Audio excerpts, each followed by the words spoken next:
Hello hi నమస్తే, welcome to MK media. నేను మీ మధు కళ్యాణ్. తెలంగాణ రాష్ట్ర ముఖ్యమంత్రి పిసిసి అధ్యక్షులు రేవంత్ రెడ్డి గారు రేపు ఢిల్లీ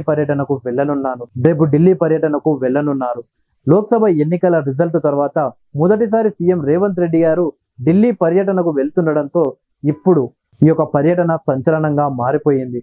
ముఖ్యంగా కేబినెట్ విస్తరణ, అలాగే కార్పొరేషన్ చైర్మన్ పదవుల గురించి సీఎం రేవంత్ రెడ్డి గారు హైకమాండ్ తో మాట్లాడబోతున్నట్టు వార్తలు వస్తున్నాయి.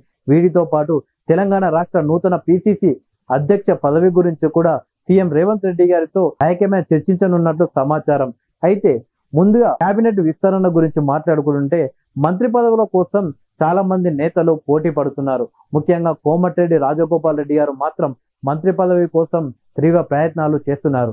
ఇటు సీఎం రేవంత్ రెడ్డి గారిని కలిసి మంత్రిగా అవకాశం ఇవ్వాలని వారిని కోరుచూ, అలాగే హైకమాండ్ తో కూడా మంత్రి పదవి గురించి కోమటిరెడ్డి వెంకటరెడ్డి గారు చర్చించినట్లు సమాచారం. అయితే లోక్సభ ఎన్నికల్లో నల్లగొండ అలాగే భువనగిరి లోక్సభ స్థానాలను కాంగ్రెస్ పార్టీని గెలిపిస్తే మీకు మంత్రి పదవి తప్పకుండా ఇస్తామని కోమటిరెడ్డి రాజగోపాల్ రెడ్డి గారికి హైకమాండ్ హామీ ఇచ్చినట్టు తెలుస్తుంది. అయితే సీఎం రేవంత్ రెడ్డి గారు కూడా ఇదే నిర్ణయాన్ని తీసుకోవడంతో లోక్సభ ఎన్నికల్లో కాంగ్రెస్ పార్టీ అభ్యర్థిని గెలిపించడం కోసం కోమటిరెడ్డి రాజగోపాల్ రెడ్డి గారు తీవ్ర ప్రయత్నాలు చేశారు. మొత్తానికి కాంగ్రెస్ పార్టీని ఇటు భువనగిరిలో అలాగే నల్గొండ లోక్సభ స్థానంలో విజయం సాధించి పెట్టారు కోమటిరెడ్డి రాజగోపాల్ రెడ్డి గారు.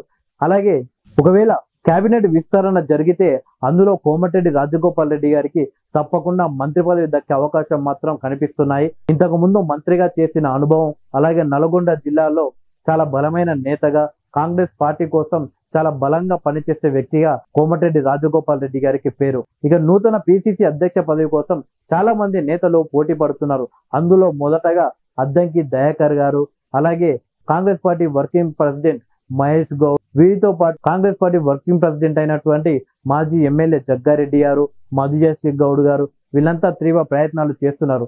అయితే హైకమాండ్ మాత్రం మంత్రి సీతక్కకు పిసిసి అధ్యక్ష పదవి ఇస్తే బాగుంటుంది అని ఆలోచన చేస్తున్నట్లు సమాచారం. తాజాగా సడన్ గా తెరమీకి సీతక్క పేరు రావడంతో నేతలంతా షాక్ అవుతున్నారు. సీతక్క పోటీలో ఉంటే ఇక ఏ నేత కూడా పోటీ పడే అవకాశాలు ఎక్కువగా మనకు కనిపించవు. ముఖ్యంగా సీతక్కకు ఇవ్వడానికి కారణం ప్రస్తుతం రాష్ట్రంలో కాంగ్రెస్ పార్టీ చాలా బలంగా ఉంది. ఆ బలమైన పార్టీని అలాగే మరింత బలంగా ముందుకు తీసుకువెళ్లాలంటే రేవంత్ రెడ్డి గారి తర్వాత అంత ప్రజాదరణ కలిగిన నేతకే పదవి ఇస్తే బాగుంటుంది. అది కూడా మళ్ళీ రెడ్డి కమ్యూనిటీ కాకుండా బీసీ లేదా ఎస్సీ కమ్యూనిటీ లేదా ఎస్టీ కమ్యూనిటీకి ఇవ్వాలి అని కాంగ్రెస్ హైకమాండ్ భావిస్తుంది. అయితే ఎక్కువ ప్రజాదరణ కలిగిన లీడర్లలో సీతక్క ఒకరు. ఇక రేవంత్ రెడ్డి అలాగే సీతక్క గారి బంధం గురించి ప్రత్యేకంగా చెప్పనక్కర్లేదు. ఇద్దరు సొంత అన్న చెల్లెల్లాగా ఉంటారు. ఇక సీతక్కకు పిసిసి అధ్యక్ష పదవి ఇస్తే ఇక ఇతర నేతల నుండి కూడా ఎలాంటి అభ్యంతరం వ్యక్తం కాదు అని హైకమాండ్ ఆలోచిస్తున్నట్లు సమాచారం. ఇక రేవంత్ రెడ్డి గారి పర్యటన ముగిశాక పిసిసి అధ్యక్ష పదవి గురించి అలాగే మంత్రివర్గ విస్తరణ గురించి ఒక కొలిక్కి వచ్చే అవకాశం కనిపిస్తున్నాయి.